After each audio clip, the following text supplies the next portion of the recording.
Vamos lá, ó.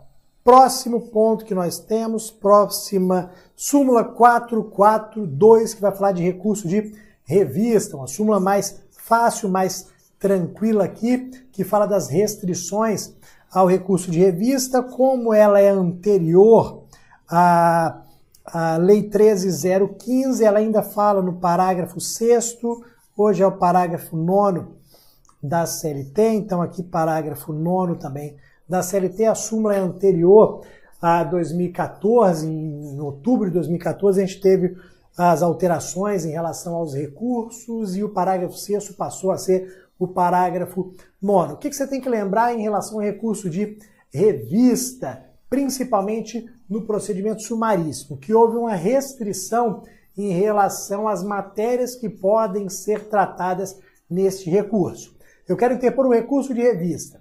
Eu tenho que observar se a ação que está tramitando ela é do rito ordinário ou se ela é do rito sumaríssimo. Se ela for do rito ordinário, eu posso alegar todas as matérias que estão explícitas nas alíneas A, B e C do artigo 896. Então, se a minha ação tramita no rito ordinário, eu posso interpor o recurso de revista alegando todas as matérias das alíneas A, B e C. Divergência jurisprudencial, violação de súmula, violação da Constituição Federal, dispositivo de lei federal. Posso aqui trazer todas aquelas alíneas. Agora, se eu estiver interpondo um recurso de revista numa ação de procedimento sumaríssimo, eu tenho que me atentar para apenas 3 fundamentos. Nesse meu recurso de revista, eu só posso tocar em 3 fundamentos que constam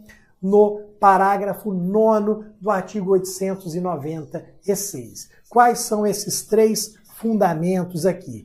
Eu só posso alegar ferimento à norma da Constituição Federal, violação de súmula vinculante do Supremo, violação de súmula do TST. Então esses são os 3 fundamentos que eu posso alegar no recurso de revista do rito sumaríssimo, de acordo com o 896, parágrafo 9º da CLT. Houve violação à norma da Constituição Federal, houve violação à súmula vinculante do Supremo, houve violação à súmula do TST. Sempre que a gente fala de súmula do TST, a gente lembra de OJ também.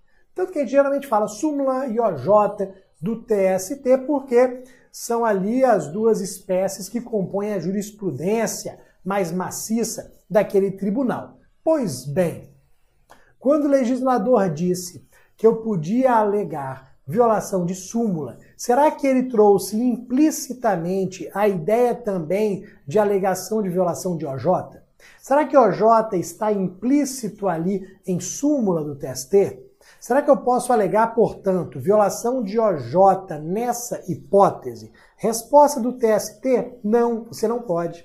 Você não pode, no rito sumaríssimo, alegar a violação de orientação jurisprudencial. Sabe por quê? Porque o dispositivo fala súmula do TST. Súmula não é OJ.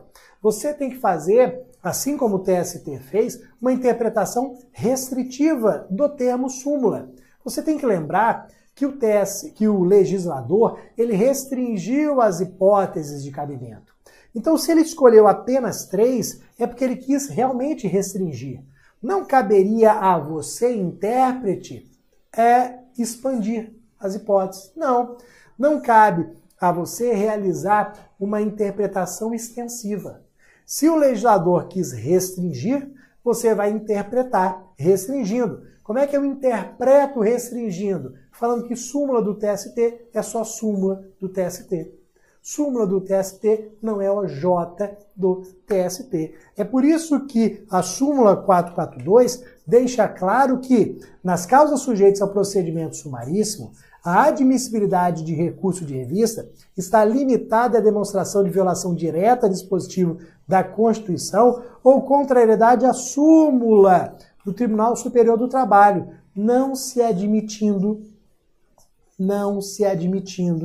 o recurso por contrariedade à orientação jurisprudencial deste tribunal ante a ausência de previsão no artigo 896, parágrafo 9º, não houve previsão de interposição de recurso por violação de OJ no rito sumaríssimo. Então, como é que a gente fecha esse entendimento? Súmula é só súmula, interpretação restritiva. Perfeito, galera? Toma cuidado com esses detalhes aqui, porque as bancas gostam de colocar súmula ou OJ. Pequenininho, nem coloque orientação jurisprudencial. Súmula ou OJ não. OJ não. Perfeito?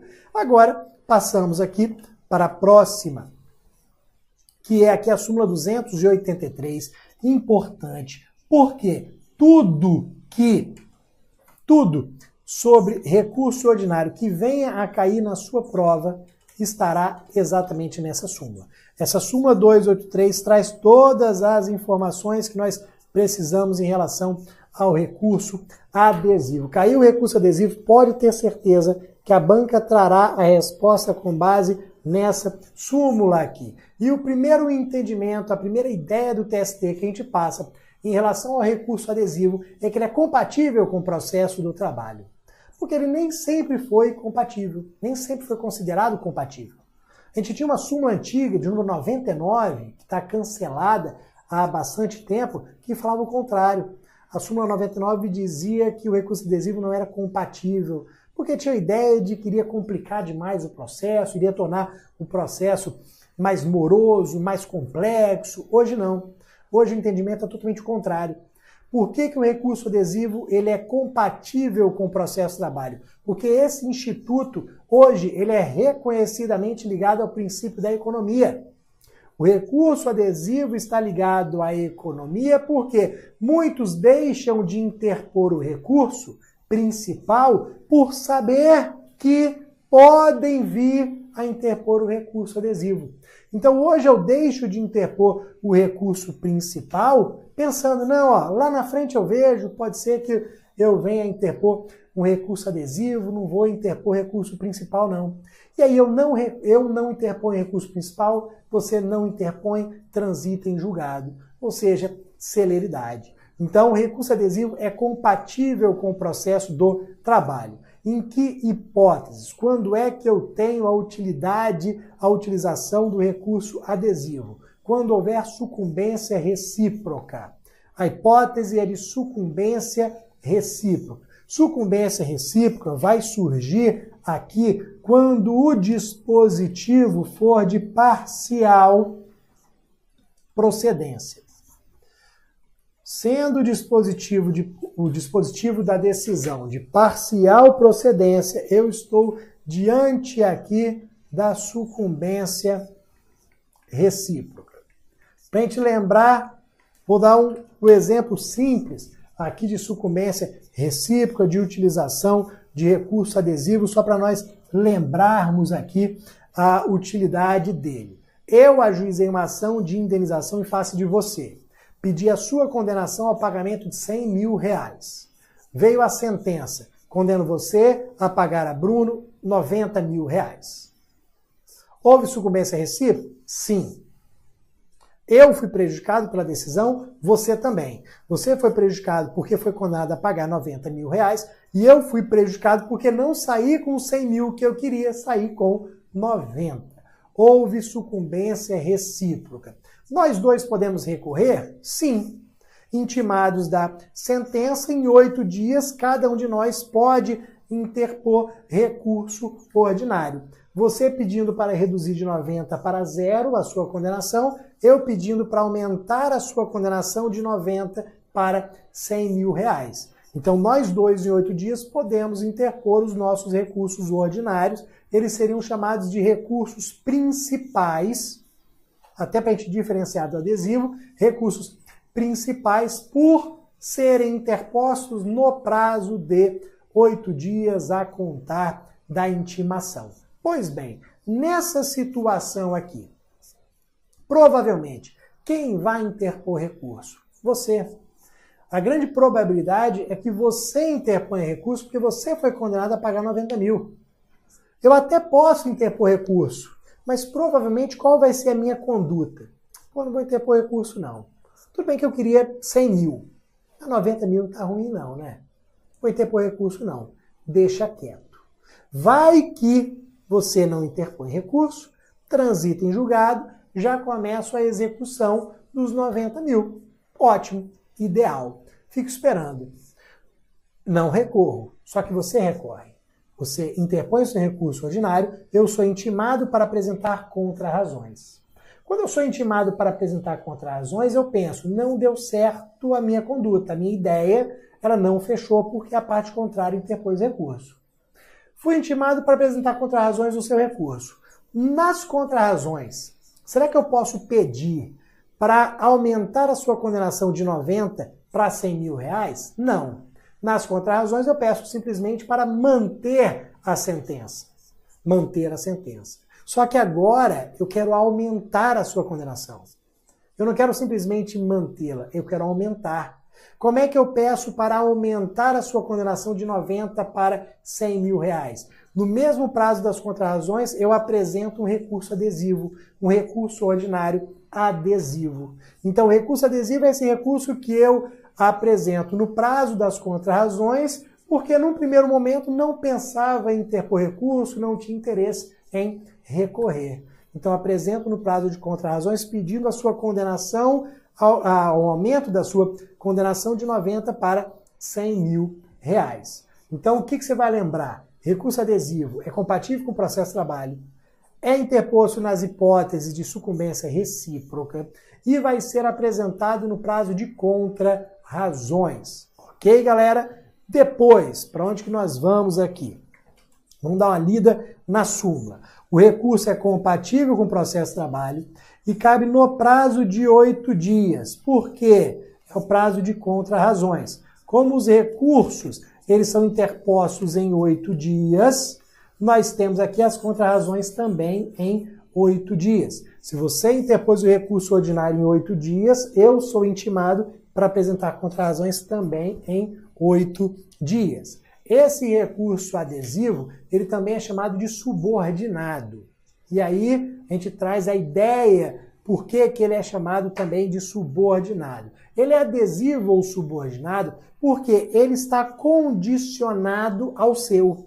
O meu recurso adesivo está condicionado ao seu recurso, que vai ser chamado de principal. Qual é a condicionante que existe aqui? O meu recurso adesivo, ele só será recebido, só será admitido se o seu também for. Ou seja, a admissibilidade do meu depende da admissibilidade do seu. Se o seu for inadmitido, o meu também será.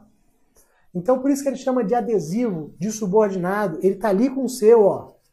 Se o seu for admitido, o meu também pode ser admitido. Agora, se o seu for inadmitido, o meu será automaticamente inadmitido. A inadmissão do principal gera a inadmissão do adesivo. Perfeito? Só que aí, voltando à súmula, nós vamos perceber o seguinte, que nem todas as espécies recursais aceitam a interposição dessa forma adesiva, dessa forma diferente. Nem todos os recursos podem ser utilizados de forma adesiva. Nós temos no processo civil 4 recursos que podem e aqui 4 recursos que podem. Tem que memorizar? Sim, está lá na súmula. Quais são os recursos que podem ser utilizados de forma adesiva? Pessoal, RO, recurso ordinário, agravo de petição, recurso de revista e recurso de embargos ao TST. Então, ó, recurso adesivo pode ser apresentado nas hipóteses de interposição de recurso ordinário, agravo de petição, recurso de revista, recurso de embargos. O que eles adoram fazer na prova? Trocar agravo de petição por agravo de instrumento. Banca adora fazer isso aqui. Muda agravo de petição por agravo de instrumento. Está errado, agravo de instrumento não pode. Só recurso ordinário, recurso de revista, agravo de petição e recurso de embargos. Qualquer outro só pode ser interposto no prazo correto, no prazo recursal. Perfeito, galera? Continuando aqui na análise da súmula, nós temos mais um ponto importante, que é a seguinte, ó. Sendo desnecessário que a matéria nele veiculada esteja relacionada com a do recurso interposto pela parte contrária. Na prova eles vão falar que a matéria do adesivo tem que ser a mesma do recurso principal? Não, não precisa. Sendo desnecessário que a matéria nele veiculada esteja relacionada com a do recurso interposto pela parte contrária. Olha o que a súmula está falando para a gente, pessoal. A sentença, ela falava de dano material e de dano moral. Então, a sentença tinha um capítulo sobre dano material, um capítulo sobre dano moral. Você interpôs o recurso principal tratando do capítulo sobre dano moral. Então, no seu recurso, você quer a modificação do capítulo da sentença que trata do dano moral. Só do dano moral, você recorreu só desse capítulo, ok? Então, vou colocar aqui o seu recurso principal, trata de dano moral. No meu recurso adesivo, o que eu vou colocar aqui? No meu recurso adesivo, eu estou discutindo o capítulo do dano material. Só o dano material. Isso pode? Claro que pode. É desnecessário que a matéria veiculada no adesivo esteja relacionada com o recurso principal. Eu posso discutir dano material no adesivo e dano moral no principal. A veiculação que existe é em relação à admissibilidade. O que eu, que interpus o adesivo, estou vinculado a você que interpôs o principal, é em relação à admissibilidade. Como eu falei, o meu adesivo só é admitido se o seu principal for. Só que podem ter matérias totalmente diferentes, porque são dois recursos diferentes. Eles serão admitidos, se eles forem admitidos, serão julgados como dois recursos totalmente diferentes. Se são dois recursos diferentes, um pode tratar de dano material, um pode tratar de dano moral. Obviamente, os dois podem tratar da mesma matéria, sim, mas não há essa obrigação. Perfeito, pessoal? Vamos continuar aqui. Vamos tratar agora do pré-questionamento, novamente, ausência de efeito translativo, para nós falarmos aqui de uma OJ 62. Nós já falamos sobre o pré-questionamento de acordo com a súmula 297 do TST. Vamos falar agora sobre a ausência de efeito translativo na OJ 62 da SDI1. Olha o que acontece. Olha a redação aqui, olha a redação, para nós entendermos o porquê que eu coloquei a ausência de efeito translativo, até para nós lembrarmos o que é o efeito translativo. É necessário o pré-questionamento como pressuposto de admissibilidade em recurso de natureza extraordinária, ainda que se trate de incompetência absoluta.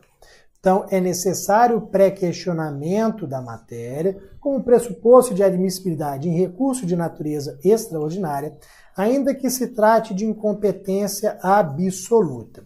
Incompetência absoluta é norma de ordem pública. Norma de ordem pública. Você sabe que norma de ordem pública pode ser conhecida de ofício pelo Poder Judiciário. Norma de ordem pública pode ser conhecida de ofício pelo Poder Judiciário. O que significa dizer que ela pode ser conhecida de ofício pelo Poder Judiciário? Significa que não há necessidade de requerimento da parte. A parte pode requerer, pode alegar, mas mesmo sem alegação, o Poder Judiciário vai poder reconhecer a norma de ordem pública, que é o que acontece, por exemplo, quando eu ajuizo uma ação perante a vara do trabalho e o juiz do trabalho reconhece que essa ação é da competência da justiça comum. Vamos imaginar o seguinte: eu ajuizei uma ação perante a Justiça do Trabalho, cobrando honorários de profissional liberal. Então, por meio da ação ajuizada perante a Justiça do Trabalho, eu estou cobrando os honorários de profissional liberal. O juiz do trabalho recebe aquela ação, lê a petição inicial e fala: porra, honorário de profissional liberal não é competência da Justiça do Trabalho, é competência da Justiça comum. Sem que ninguém alegue, já que é a incompetência absoluta, já que é norma de ordem pública, sem que ninguém alegue, o juiz vai proferir uma decisão reconhecendo a sua incompetência absoluta, a sua incompetência material, determinando a remessa dos autos para a justiça comum. Ninguém precisou requerer isso daqui. Digamos que esse processo tenha passado pelo primeiro grau, pela vara do trabalho, o juiz não tenha se atentado, a parte não tenha apresentado requerimento, não tenha alegado, o juiz tenha julgado, proferido sentença. Recorremos, fizemos a interposição de recurso ordinário que chegou ao TRT. Chegando no TRT, o desembargador, relator, ou os desembargadores no colegiado vão igualmente poder reconhecer a incompetência absoluta de ofício. Ninguém alegou nada. O desembargador relator olha, ou então os desembargadores no colegiado olham e falam, porra, peraí, essa ação não era para estar tramitando na Justiça do Trabalho? Ela tem que ser remetida para a Justiça Comum. Vamos remeter para a Justiça Comum. Beleza. Agora, digamos que o TRT também não tenha visto isso. Tenha julgado o mérito do recurso. Tenha proferido um acórdão. Nós vamos recorrer agora com recurso de revista para o TST. A pergunta que eu faço agora é a seguinte. Os ministros do TST vão poder, de ofício, reconhecer essa incompetência absoluta? Sim ou não? Pela redação da OJ 62, não. Por quê? Porque essa matéria não está pré-questionada. Essa matéria não está decidida. Ninguém decidiu sobre a incompetência absoluta. Se ninguém decidiu sobre a incompetência absoluta, a matéria não está pré-questionada. Ela não pode ser reconhecida de ofício pelo TST.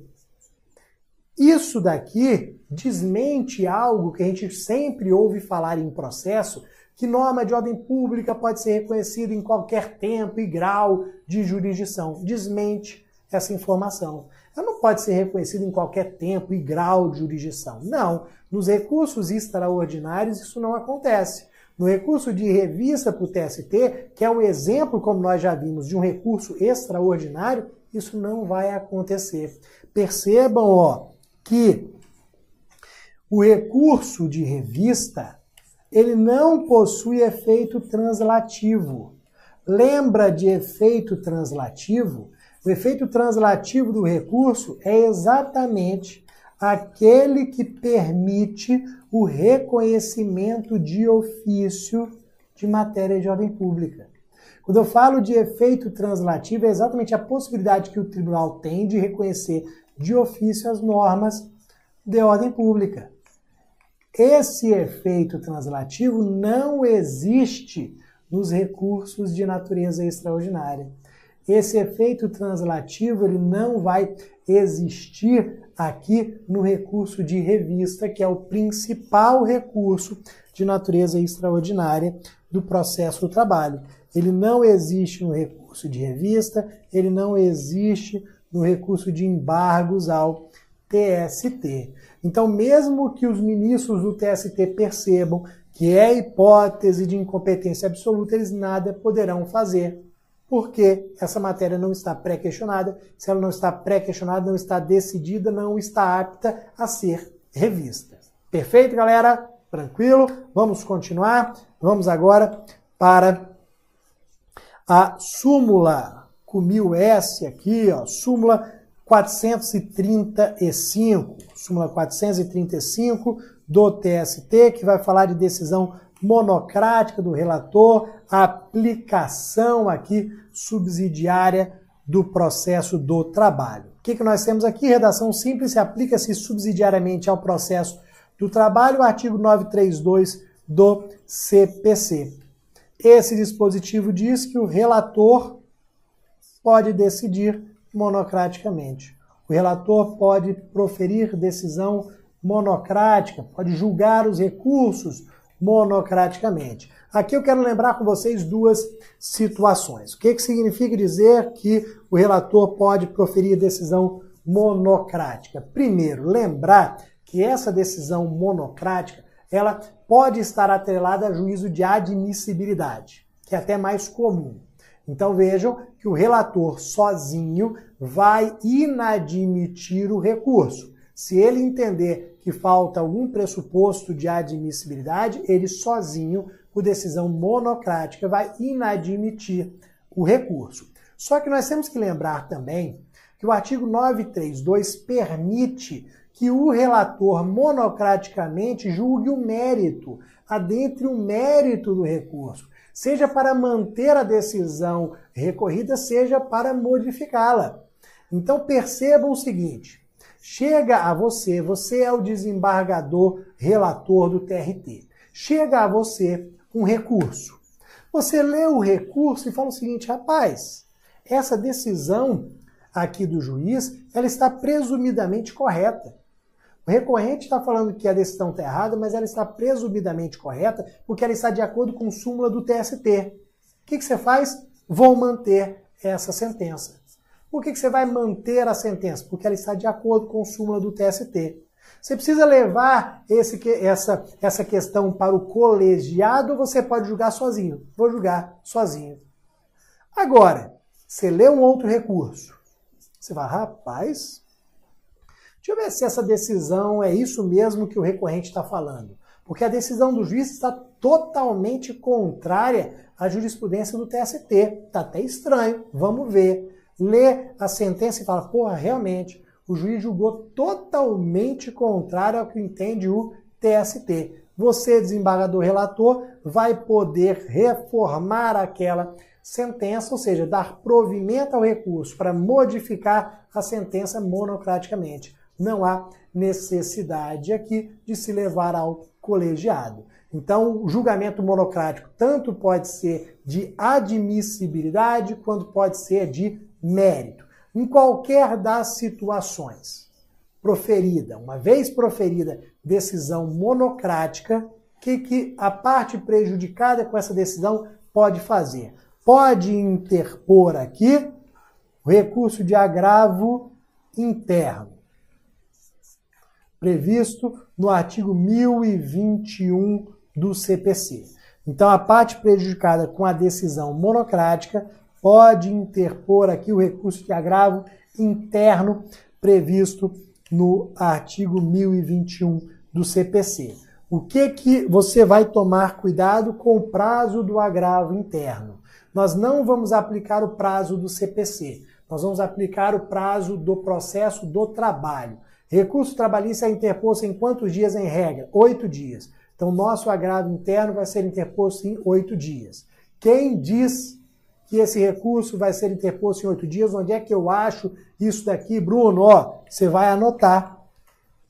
Instrução normativa 39 de 2016 do TST. Instrução normativa 39 de 2016 do TST é ela que traz aqui a regra de que o agravo interno vai ser interposto em 8 dias. No CPC antigo nós tínhamos 5 dias e aplicávamos esses 5 dias ao processo do trabalho, agora nós temos 8 dias no processo do trabalho, de acordo com a instrução 39. Na sequência, vamos aqui falar da OJ 269, OJ 269 da SDI1, que vai falar de justiça gratuita, em sede de recurso, requerimento de isenção de despesas processuais, momento oportuno, foi alterado aqui, ó, recentemente, foi alterado 30/6/2017, momento oportuno para se requerer a isenção de custas processuais. Olha aqui o que diz o inciso 1º. O benefício da justiça gratuita pode ser requerido em qualquer tempo ou grau de jurisdição. Isso daqui a gente tem a informação no artigo 790, parágrafo 3º da CLT. Justiça gratuita pode ser requerida a qualquer tempo e grau de jurisdição e pode também, vamos tomar cuidado, pode também ser deferida de ofício. 790, parágrafo 3º da CLT, diz que eu posso requerer a justiça gratuita em qualquer tempo e grau de jurisdição, assim como ela pode ser deferida de ofício também. Agora vamos lá. Mas desde que na fase recursal seja o requerimento formulado no prazo alusivo ao recurso. Então, você pode requerer aqui justiça gratuita em sede recursal, sim, mas tem que ser no prazo alusivo ao recurso, ok? Você não pode interpor o recurso para depois requerer a justiça gratuita. Não, é no prazo do recurso você vai requerer essa justiça gratuita. Se ela for deferida, ótimo, você não precisa aqui realizar depósito recursal, pagar custas, nem nada. Principalmente custas, porque você tende a ser uma pessoa física, empregado. Então, deferida essa justiça gratuita, não se fala em custas processuais. Indeferido. Foi indeferido o meu pedido de justiça gratuita, o juiz entendeu que eu tenho condições financeiras de arcar com os custos do processo. Se for indeferido, olha aqui, indeferido o requerimento de justiça gratuita, formulado na fase recursal, cumpre ao relator fixar prazo para que o recorrente efetue o preparo. Então, óbvio que eu não tinha feito o preparo porque eu tinha requerido a justiça gratuita. Foi indeferido, o relator vai fixar o prazo para que o recorrente efetue o preparo. Fixou o prazo, fiz o preparo, recurso pode ser admitido. Fixou o prazo, não fiz o preparo, deserção, recurso inadmitido. Perfeito? Então eu posso requerer em qualquer tempo, momento e grau de jurisdição. Se for em sede de recurso, tem que ser no prazo do recurso, para o relator deferir ou indeferir. Indeferindo, ele vai fixar um prazo razoável para que seja feito esse preparo. Perfeito, galera? Vamos aqui na nossa sequência. Vamos falar agora de carta de fiança bancária. Começamos aqui a falar sobre execução. Começamos a falar aqui sobre processo de execução. E eu trouxe essa carta de fiança bancária por ela ser importante aqui, já que sofreu modificação em 2016. A modificação de 2016, para se adequar ao novo CPC, pode ser exigido de você. O que nós sempre tivemos em processo do trabalho relacionado à carta de fiança bancária? O que a OJ 59 da SDI 2 sempre trouxe para a gente relacionado ao tema carta de fiança bancária? Carta de fiança bancária é igual a dinheiro. A gente sempre trouxe, a gente sempre teve essa ideia em processo do trabalho. Carta de fiança bancária é igual a dinheiro. Só que antigamente, antes de 2016, acontecia o seguinte: depositar 100 mil reais era a mesma coisa que apresentar uma carta de fiança bancária de 100 mil reais. Era igualzinho. Então eu apresentar uma carta de fiança bancária de 100 mil reais que era igualzinho a depositar 100 mil reais. Carta de fiança bancária equivalia a dinheiro, o juiz não podia negar a aceitação da carta de fiança bancária, era igualzinho a dinheiro. Hoje, a carta de fiança bancária, para ser igual a dinheiro, tem que ser de um valor superior. Essa foi a modificação aqui do novo código. Isso que o novo CPC trouxe de diferente. A carta de fiança bancária hoje, para ser aceita como dinheiro, para produzir os mesmos efeitos do dinheiro, tem que ter um valor a mais. Então hoje, ou eu deposito 100 mil reais, ou apresento uma carta de fiança bancária de 130 mil reais. Por que 130 mil reais? Porque a carta de fiança bancária tem que ser do valor do débito mais 30%. Se é 200 mil, 260.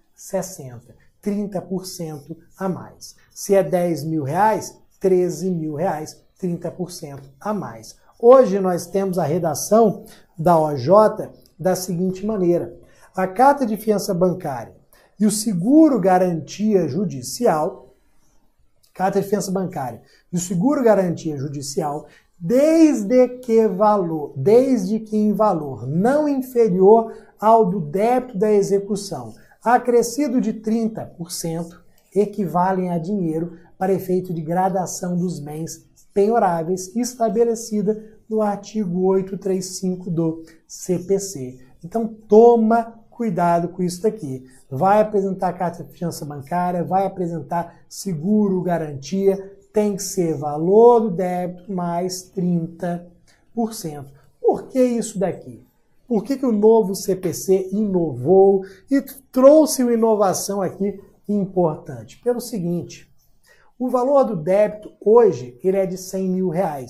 Se eu apresento uma carta de fiança bancária de R$100 mil, o que vai acontecer com o tempo?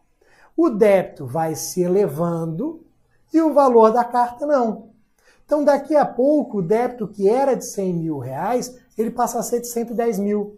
E a carta continua em 100 mil. Daqui a pouco o débito está em 120 mil e a carta continua em 100 mil reais. A carta de fiança bancária que garantia o juízo não garante mais. Agora eu tenho essa defasagem. Então, se eu já apresento uma carta com mais 30%, eu garanto aqui o quê? A atualização. Ah, o valor devido é 100 mil. Ó, toma aqui, 130 mil de garantia. Eu já tenho a garantia de atualização. O processo pode demorar um pouco, que nós não teremos aqui nenhum problema em relação aos valores, porque 30% a mais é um valor bastante significativo. Então é para garantir essa atualização do débito e garantir, obviamente, que o exequente venha a receber a quantia integral. Perfeito, pessoal? Depois, mais uma.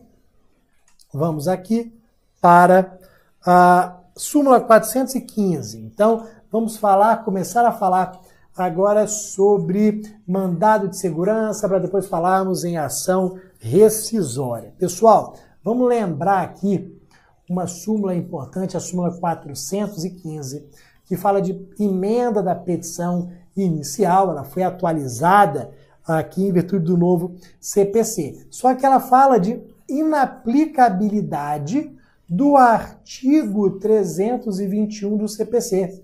O artigo 321 do CPC fala de emenda da petição inicial. Ele não se aplica ao mandado de segurança, não. Vamos ver a restrição aqui. Então, nós vamos perceber que não cabe a emenda da petição inicial do mandado de segurança numa dada hipótese. Vamos entender aqui o porquê da restrição, da inaplicabilidade do dispositivo. Olha o que a súmula traz, olha a redação dela aqui. Exigindo o mandado de segurança, prova documental pré-constituída, inaplicável o artigo 321 do CPC de 2015, quando verificada na petição inicial do mandamos a ausência de documento indispensável ou de sua autenticação. Então, não vamos aplicar aqui o artigo, não vamos aplicar o artigo 321, não vamos permitir aqui a emenda da petição inicial para juntada de documentos. Então, você impetrou o mandado de segurança, esqueceu de juntar algum documento. Já era. Não pode emendar e juntar? Não. Já era o quê? Seu mandado de segurança vai ser arquivado, vai ser extinto sem resolução do mérito. Você não poderá emendar a petição inicial para juntar aquele documento. Por quê? Todos os documentos deveriam ter sido juntados lá na petição inicial. Mandado de segurança não exige prova documental pré-constituída? Essa prova pré-constituída, toda ela tem que vir na petição inicial do mandado de segurança. Se você não trouxe um documento relacionado a um fato constante na petição inicial do mandado de segurança, é porque você não preencheu que requisito do MS? Requisito, direito líquido e certo. O que é o direito líquido e certo? É aquele que pode ser demonstrado por prova documental, exclusivamente documental pré-constituída. Se você não demonstrou aquele determinado fato por documento, você não demonstrou o direito líquido e certo. Como ele é uma condição da ação do mandado de segurança, vai haver o quê? A extinção sem resolução do mérito, que é o que acontece com as ações quando falta alguma condição da ação, como a gente estuda lá em teoria geral do processo, como a gente estuda lá em processo civil. Perfeito?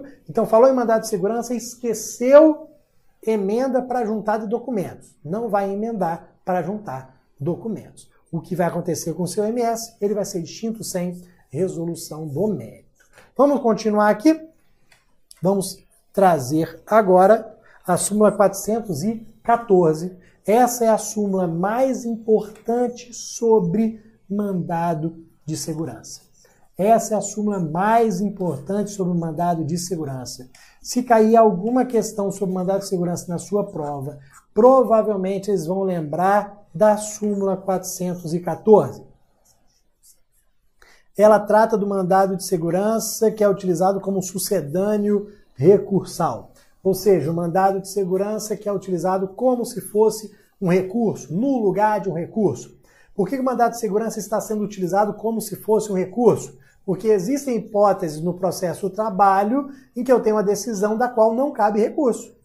Qual é a decisão no processo do trabalho da qual não cabe recurso? Decisão interlocutória. Então, proferida uma decisão interlocutória contrária aos meus interesses, eu não posso recorrer. Mas dependendo da situação, eu vou impetrar o mandado de segurança para buscar a revisão daquela decisão. Então, eu estou pegando uma ação, que é um mandado de segurança, para impugnar uma decisão judicial, ou seja, estou utilizando esse mandado de segurança como se fosse um recurso. O que nós temos que tomar cuidado aqui, pessoal? Principalmente com os incisos 1 e 2 da súmula, porque existe uma pegadinha aqui. O inciso 1º, daqui a pouquinho nós vamos nele, mas o inciso 1º trata daquela típica situação em que o pedido de tutela de urgência é analisado no curso do processo. Então, fiz um pedido de tutela de urgência, pedi liminar, e essa liminar foi analisada no curso do processo, como geralmente é. Sendo aqui essa decisão contrária aos meus interesses, eu tenho uma típica decisão interlocutória, vou impetrar mandado de segurança. Então, como é que eu faço para impugnar uma decisão aqui dessa tutela de urgência que é proferida no curso do processo? MS, mandado de segurança. Olha aqui o inciso 1º. A tutela provisória concedida na sentença não comporta impugnação pela via do mandado de segurança por ser impugnável mediante recurso ordinário. Aqui é a segunda, o inciso 2º, perdão, vou inverter. Ó. No caso de tutela provisória, no caso da tutela provisória haver sido concedida ou indeferida antes da sentença, cabe mandado de segurança em face da inexistência de recurso próprio. Essa daqui é a situação mais comum do processo. Você pede a tutela provisória, ela é concedida antes da sentença, no curso do processo, como uma decisão interlocutória. Sendo decisão interlocutória, não cabe recurso, vou me valer do MS, ok? Agora vamos para a segunda situação, que seria a pegadinha aqui. Seria uma situação mais difícil de acontecer no dia a dia, mas que em prova cai bastante. Aquele seu pedido de tutela de urgência, ele não foi analisado no curso do processo. O juiz foi deixando e decidiu sobre o mesmo na sentença. Na hora que ele proferiu a sentença, ele deferiu ali ou indeferiu, ele analisou o pedido de tutela de urgência na sentença, contrário aos seus interesses. Você vai pensar em mandado de segurança agora? Não. Você não vai pensar em mandado de segurança. Simples, porque você tem uma sentença. Onde é que a tutela de urgência foi analisada? Na sentença. Existe recurso a ser interposto de sentença? Sim, recurso ordinário, não é? Se existe o recurso ordinário para ser interposto da sentença, por que você vai pensar em mandado de segurança? Não faz sentido. Então, nós vamos aqui para a ideia de que se a tutela de urgência for concedida na sentença, não comporta impugnação pelo mandado de segurança, por ser impugnável mediante recurso ordinário. Então, proferiu na sentença, recurso ordinário. Foi antes da sentença, no curso do processo, mandado de segurança, ok? Primeiras informações aqui, tranquilo? Depois, uma mudança importante aqui sobre recursos. Isso aqui alterou em 2017, ó, abril de 2017. Eu vou interpor o recurso ordinário. A gente sabe que recurso no processo do trabalho possui efeito apenas devolutivo. Numa regra geral, recursos no processo de trabalho possuem efeito apenas devolutivo. Não possuem efeito suspensivo automático. Mas eu posso requerer efeito suspensivo ao recurso? Posso.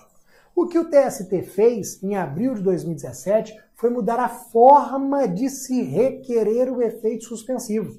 Agora está mais fácil. Com a alteração de abril aqui, está muito mais fácil requerer efeito suspensivo. Eu não preciso mais ajuizar uma ação cautelar para pedir efeito suspensivo. Não preciso mais. Antes eu tinha que interpor o recurso, ajuizar uma cautelar, nessa cautelar pedir efeito suspensivo. Não precisa mais, está muito mais simples. Como é que eu faço agora? Olha a nova redação aqui. É admissível a obtenção de efeito suspensivo ao recurso ordinário mediante requerimento dirigido ao tribunal, ao relator ou ao presidente ou ao vice-presidente do tribunal recorrido por aplicação subsidiária ao processo do trabalho do artigo 1029 do CPC. Ou seja, galera, requerimento formulado no próprio recurso. Não precisa mais de ação cautelar, não. Requerimento simples feito no próprio recurso ordinário. Perfeito? Toma cuidado com isso daqui. Vamos finalizar a súmula falando do inciso 3º.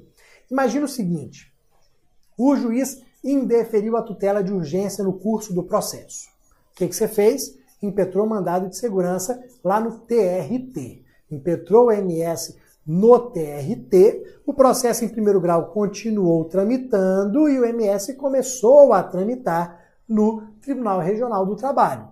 Os dois estão tramitando. O que vai acontecer se a vara do trabalho andar mais rápido que o TRT e proferir sentença? A vara do trabalho veio rapidinho,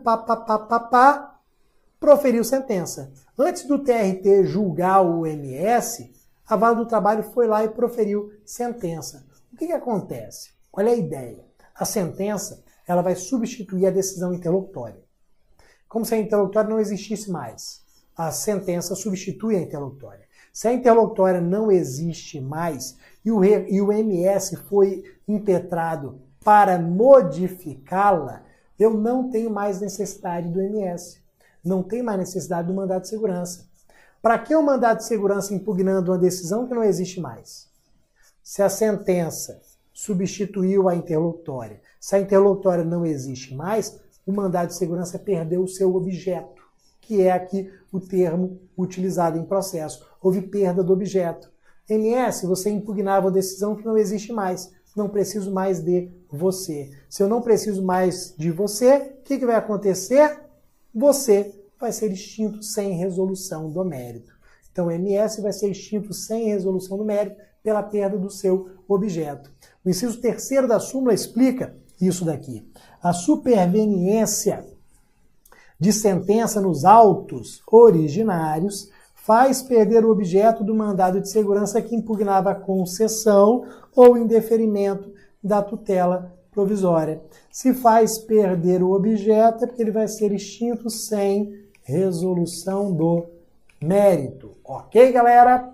Vamos aqui seguindo. Vamos falar agora sobre a OJ 98 da SDI 2, mandado de segurança, que vai ser utilizado para atacar a exigência de depósito prévio de honorários periciais. É ilegal a exigência de depósito prévio para custeio de honorários periciais, dada a incompatibilidade com o processo do trabalho, sendo cabível o mandado de segurança visando a realização da perícia independentemente do depósito. Quando a gente fala de honorários periciais, a gente lembra que eles são pagos ao final pelo sucumbente na pretensão objeto da perícia. Então, quem perde o pedido relacionado à perícia faz o pagamento dos honorários periciais. Só que na Justiça do Trabalho, alguns juízes eles sempre exigiram os honorários prévios, sempre exigiram da parte o depósito de uma quantia para o início da perícia. Ó, deposita aí R$500 para o início da perícia, R$300 para o início da perícia, até para facilitar a realização do exame, já que muitos peritos só aceitam o encargo quando percebem que existe depósito prévio, que eles já poderiam levantar, que eles já poderiam receber. Só que para a prova de concurso, você vai lembrar que isso é ilegal.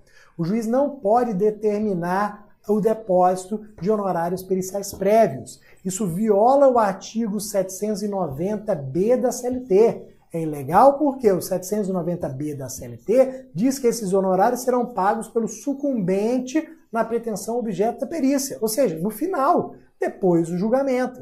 Eu não posso inverter a lógica e já impor o pagamento de uma quantia. Não. Então, totalmente ilegal. Se isso acontecer, você pode impetrar mandado de segurança, que o TRT vai determinar que a perícia seja realizada independentemente de depósito. Perfeito? Vamos aqui para mais um.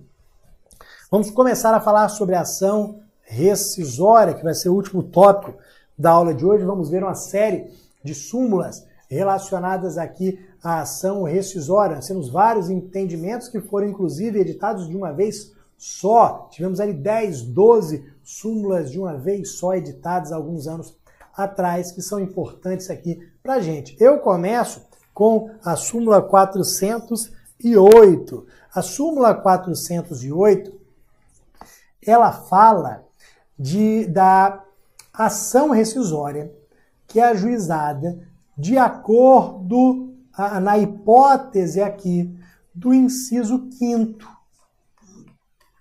do artigo 966 do CPC.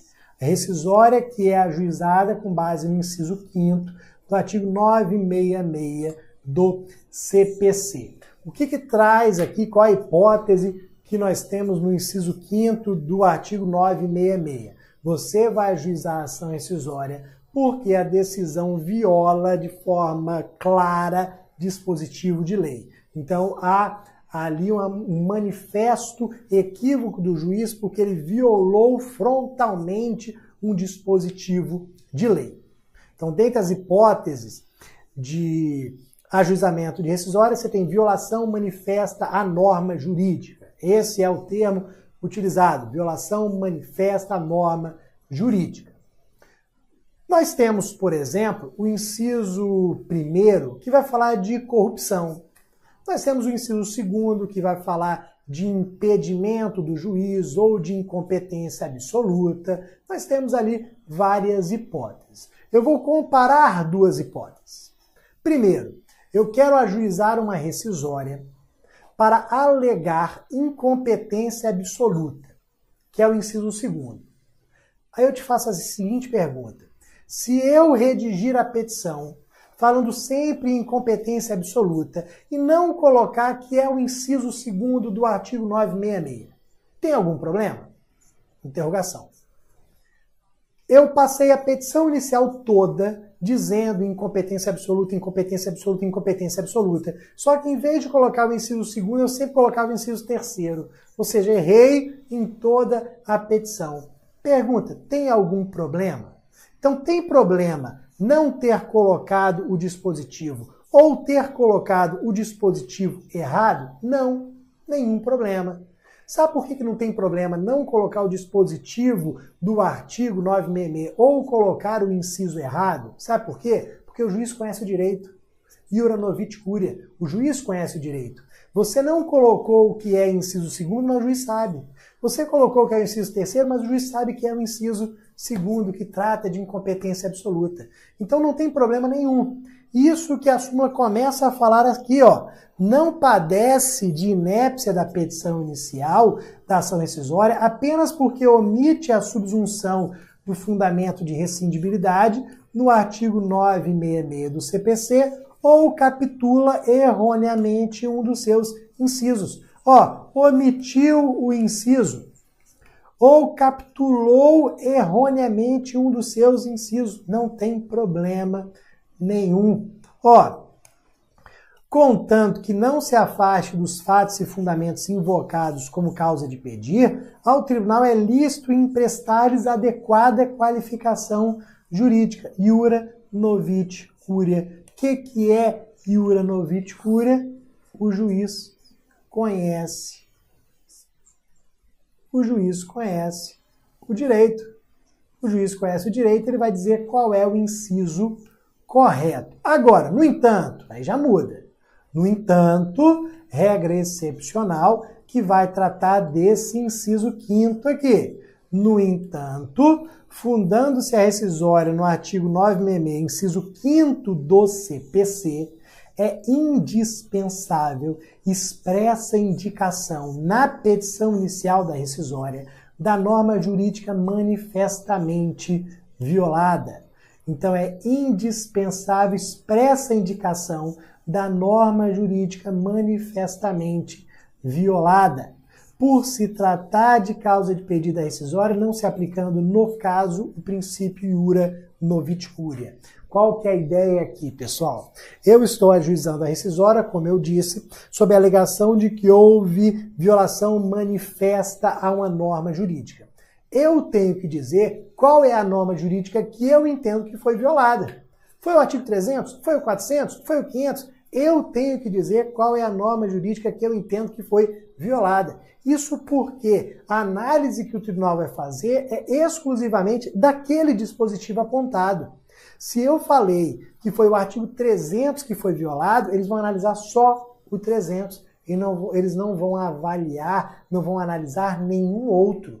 Não vão olhar para o 299, não vão olhar para o 301, vão focar só no 300 para falar se o 300 foi violado ou se ele não foi violado. Por isso que eu tenho que dizer qual é o dispositivo que eu entendo violado. Isso se aplica apenas ao inciso 5º do artigo 966. Perfeito, galera? Vamos para outra súmula aqui sobre rescisória. Ó, matéria controvertida, súmula 83. Ó, velhinha, mas importante pra gente aqui, súmula 83, ação rescisória, matéria controvertida. Vai falar também de violação literal de lei, que é o inciso 5º que nós acabamos de ver. Inciso 5º do artigo 966 do CPC. Estou alegando que houve violação à norma jurídica, manifesta violação à norma jurídica, violação literal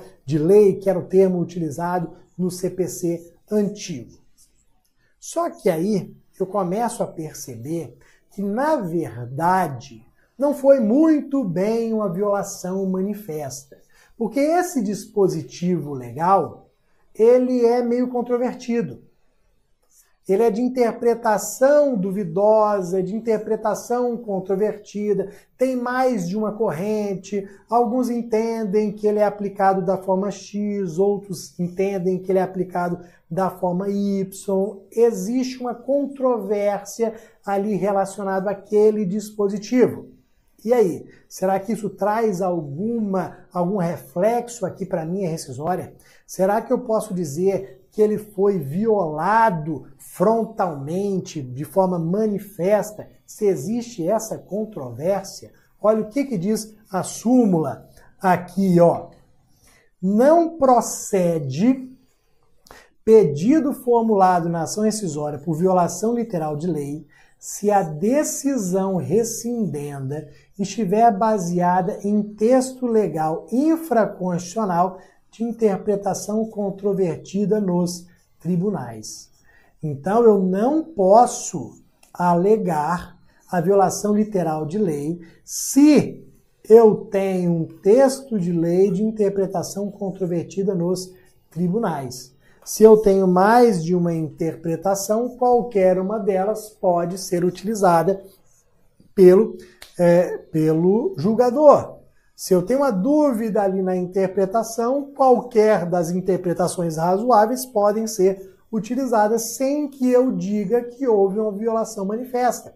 Violação manifesta é quando o dispositivo diz A e você fala B. Está falando A. Ninguém tem dúvida que é A. Vem a decisão e fala que é B. Pô, aí houve violação manifesta. Agora existe a dúvida, o dispositivo tanto fala A, tanto B, eu vou lá, decido que é A, decido que é B, não estou violando, na verdade estou adotando uma das interpretações que existem em relação àquele dispositivo. Vamos continuar aqui, ó. O marco divisor, quanto a ser ou não controvertida nos tribunais, a interpretação dos dispositivos citados na rescisória é a data da inclusão na orientação jurisprudencial do TST da matéria discutida. Então, ó, quando a matéria entra na orientação jurisprudencial do TST, ela deixa de ser controvertida porque ela passa a ter aqui um único entendimento. É o entendimento da jurisprudência do TST. Entrou na orientação jurisprudencial do TST, eu tenho aquele único entendimento que deve ser seguido, aí deixa de ser a matéria controvertida. Enquanto não entrar na orientação jurisprudencial do TST, a matéria ela é controvertida. Perfeito? Vamos aqui na sequência. Vamos falar aqui na súmula 398. Súmula 398 foi alterada aqui, ó, 30/6/2017. Na verdade, ela não foi, digamos assim, alterada. Na verdade, o que nós temos aqui foi uma atualização. Então, ó, fala que ela foi alterada em decorrência do CPC de 2015 e nós não mudamos aqui o entendimento, mas essa atualização se deu aqui há poucos dias. Então, o que acontece, pessoal? E aqui eu tenho essa súmula como importante porque ela é uma pegadinha. O que acontece aqui é o seguinte: a gente acaba acostumando com o processo de conhecimento. A gente se acostuma com o processo de conhecimento. E lá no processo de conhecimento, tanto no processo civil quanto no processo de trabalho, a gente sempre atrela a ausência de defesa à revelia. E aí a presunção de veracidade dos fatos. Então, a gente sempre liga a ausência de defesa à revelia. Ah, não apresentou defesa? Revelia. Tem que tomar cuidado porque na ação rescisória é diferente. Na ação rescisória, a ausência de defesa não vai trazer a consequência da revelia, os efeitos da revelia. Tanto que a súmula, ela fala o seguinte, que na rescisória o que se ataca é a decisão, ato oficial do Estado, acobertado pelo manto da coisa julgada. Assim, e considerando que a coisa julgada envolve questão de ordem pública, a revelia não produz confissão na ação rescisória. Ou seja, nós não teremos a presunção de veracidade dos fatos afirmados na petição inicial. Então veja que a gente falava em ausência de revelia aqui, hoje fala que são inaplicáveis os efeitos da revelia. Nós não teremos a presunção de veracidade dos fatos afirmados na petição inicial. Então, tomem cuidado na rescisória e nas questões sobre rescisória pelo seguinte. O relator ele vai definir o prazo para apresentação de defesa. A gente sabe que na rescisória esse prazo definido pelo relator pode ser de 15 a 30 dias. Digamos que o relator tenha fixado 30 dias para vocês. Passados os 30 dias, nada de defesa. Não tem presunção de veracidade. Por quê? Eu não posso desconstituir uma decisão com trânsito em julgado com base em presunção de veracidade. Não dá. Como é que eu vou pegar uma decisão que transitou em julgado, que é imutável, que é indiscutível, e eu vou dizer que ela está errada só com base em presunção de veracidade? Claro que não. Para eu desconstituir uma decisão de trânsito julgado, eu tenho que ter prova nos autos daquele vício que está sendo alegado. Então não há aqui a produção dos efeitos da revelia na rescisória. Cuidado, ok? Se não tiver defesa, não presume, tem que ter prova. Eu estou desconstituindo decisão aqui imutável, indiscutível. Perfeito, galera? Toma bastante cuidado com essa súmula aqui. Na sequência, nós vamos falar sobre a súmula 400. Súmula 400 que vai falar de ação rescisória de ação rescisória. Cabe ação rescisória de ação rescisória. Vamos tomar cuidado aqui com a súmula 400, pessoal. Vamos dar uma olhada no que diz aqui essa súmula. Então, ó, em se tratando de rescisória, então a gente vê que cabe rescisória de rescisória, mas vamos ver em que situações ela caberia. Em se tratando de rescisória, o vício apontado deve nascer na decisão rescindenda, não se admitindo a rediscussão do acerto do julgamento da rescisória anterior. Então vamos parar por aqui e vamos entender. Então até cabe rescisória de rescisória, mas eu tenho que alegar na segunda rescisória que o vício ele decorre do julgamento da primeira rescisória. Vou colocar isso num desenho que fica mais fácil a gente entender. Eu vou colocar aqui a ação, uma ação trabalhista, uma reclamação trabalhista. Vou colocar aqui a rescisória 1 e vou colocar aqui a rescisória 2. O que aconteceu, galera? Eu ajuizei a ação rescisória 1 pedindo aqui o reconhecimento de que o juiz era impedido. Então, alegando o impedimento do juiz que julgou essa reclamação trabalhista. O que aconteceu no julgamento da rescisória 1? Disseram que não ficou provado o impedimento. Não reconheceram o impedimento. O que eu fiz? Aí vocês vão me dizer se está correto ou não. O que eu fiz? Fui lá, ajuizei a ação rescisória 2. Voltando a discutir o impedimento do juiz que julgou a reclamação trabalhista. Posso fazer isso? Posso fazer isso? Não, não posso. Olha aqui embaixo. Não se admitindo a rediscussão do acerto do julgamento da rescisória anterior. O que eu estou querendo fazer aqui? Eu estou querendo novamente discutir o impedimento para demonstrar que a decisão proferida na rescisória 1 estava errada. Isso aqui não pode. Isso não pode acontecer. Eu não posso voltar a discutir o que constava lá na rescisória 1. O que eu posso fazer na rescisória 2 é o seguinte: alegar que no julgamento da rescisória 1 houve algum vício, houve algum erro. Por exemplo, nessa rescisória 1 foi apresentada uma prova falsa. Nessa rescisória 1 foi apresentada uma prova falsa. Então, qual que é o objeto da rescisória 2? Demonstrar que no julgamento da rescisória 1 houve uma prova falsa e que, portanto, ela tem que ser desconstituída. Vejam que eu posso criar essa sequência. Eu ajuizo a rescisória 1 para discutir a questão na ação trabalhista.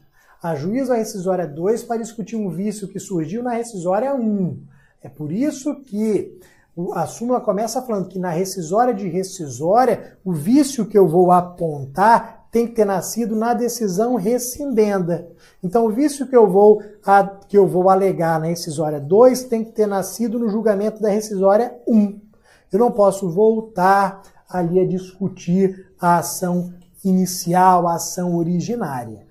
Então, assim não procede rescisória calcada no inciso 5º do artigo 966 da CLT para discussão por má aplicação da mesma norma jurídica tida por violada na rescisória anterior, bem como para a arguição de questões inerentes à ação rescisória primitiva.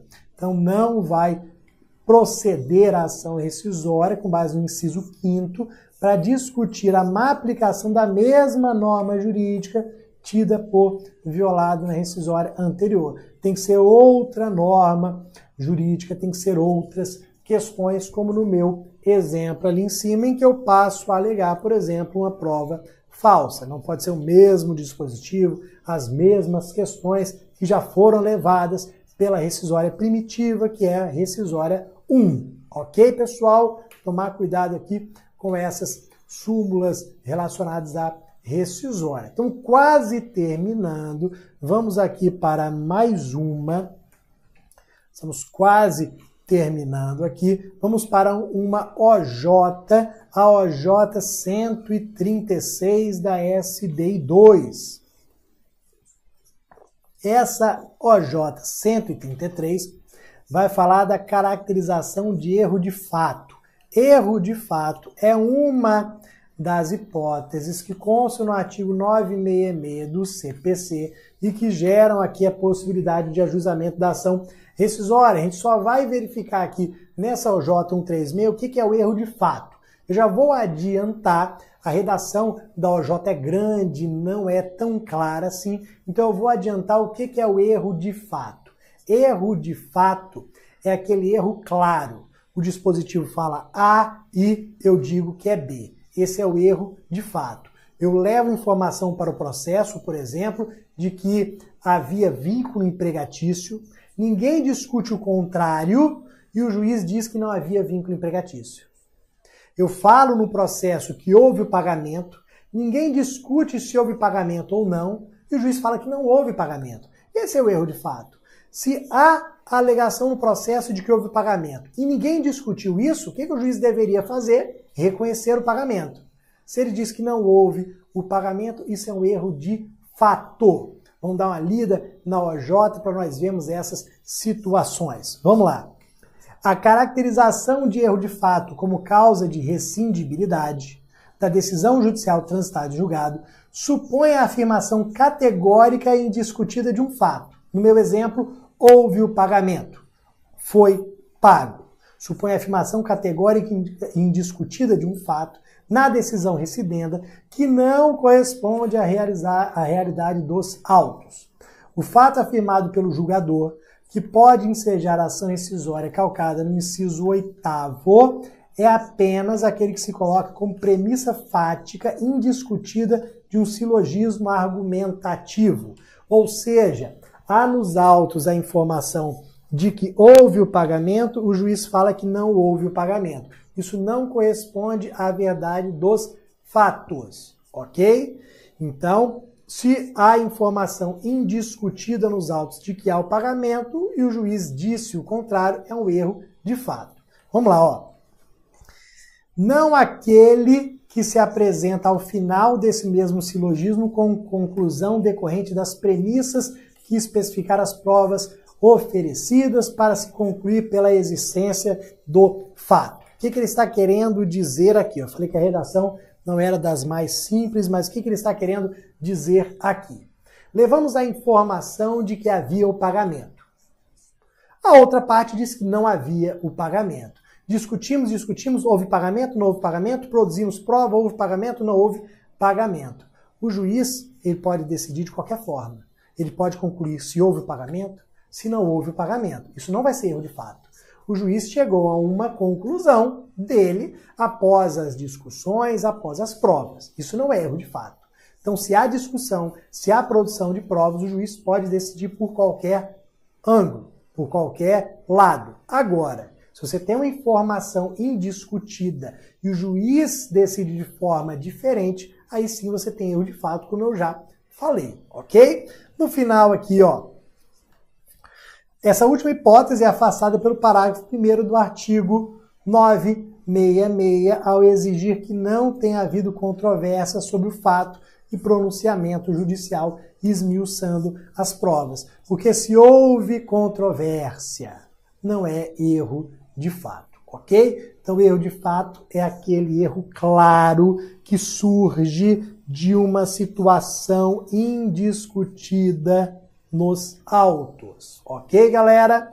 Depois, vamos aqui, última OJ da nossa aula de hoje. Vamos finalizando aqui essa aula, esse curso de súmulas e OJs, vamos falar sobre o prazo de defesa da ação rescisória. A gente sabe que o relator vai fixar o prazo de defesa de 15 a 30 dias. Você foi notificado para apresentar a defesa na rescisória em 30 dias. O relator foi lá, fixou o prazo máximo, 30 dias, você foi notificado, recebeu a notificação hoje. Opa, apresentar a defesa em 30 dias.